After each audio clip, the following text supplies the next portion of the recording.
But no, it wasn't God's will. It was my fucking order. I gave the order to fire those rockets into that building, and I killed her family.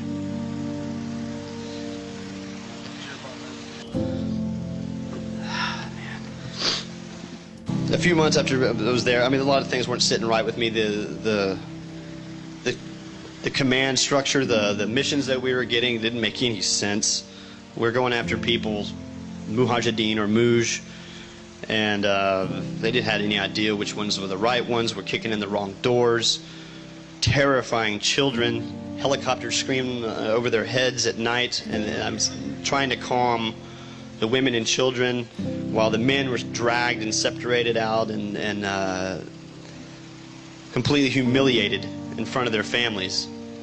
In that culture, it's a very big deal to be treated with respect in front of your family, just as it is in ours. But in this, I mean, it can mean a lot of shame. When I really, really, really came to the point where I knew that what we were doing was absolutely morally wrong was when I was a part of the cordon, where we cordoned it off, and then we made operations to move in. And 2 o'clock in the morning, we went across the berm and instantly started taking casualties, but started lighting up this city like you wouldn't believe.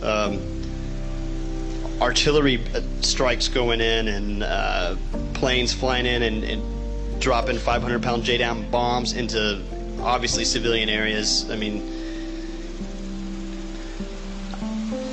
my platoon was tasked with moving down a certain sector from the north side of the city, and of course we had to take every building block that we went through, and we had already come up to like a four-story like apartment building, and we had encountered heavy resistance from there, and there was no way that we were going to be able to clear it with using people, so we called an airstrike on it, a helicopter strike with it, and after a couple of them, the building just completely collapsed in.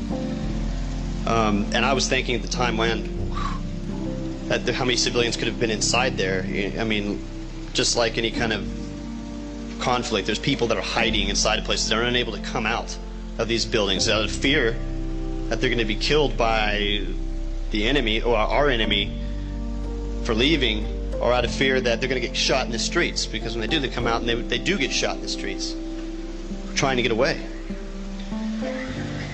We moved down another block and we came up to a smaller building, and my squad was tasked with taking this building, and the doorway, there was fire coming out of the doorway, machine gun fire, and from the windows. So I had an attachment of SMAs, which are rockets, a 2-man team of rockets, and you can use these rockets to blow holes, make another doorway, if you will, in the side of the building.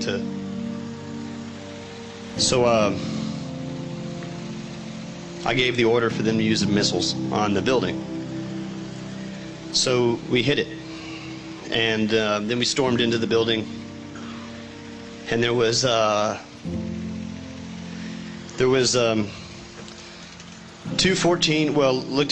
a 14-year-old kid, a 6-year-old kid, and a young, maybe this could have been her husband, I couldn't tell because he was so messed up, and a woman that was bleeding, but not severely, and all she was screaming, "Why, Laish, Laish," and I broke down. I leaned up against the wall, and as my rest of my Marines cleared through the building, and I sat there with the corpsman trying to do something about it. But I started to cry. I wanted to rip my hair out, what hair I did have, and go nuts. And the woman, seeing my reaction, came up to me and put her hand on my cheek and said, "Inshallah," which is God's will. Because these people over there, it doesn't matter what bad things happen to them, that they can accept it right away as God's will because they're deeply religious. But no, it wasn't God's will. It was my fucking order. I gave the order to fire those rockets into that building, and I killed her family. And that's when I knew that I was put in a situation where I had to do that. I thought I had to do that to keep myself and my Marines alive, thinking that, well, man, that was the best thing I could do at the time. Well, I have to live with that decision.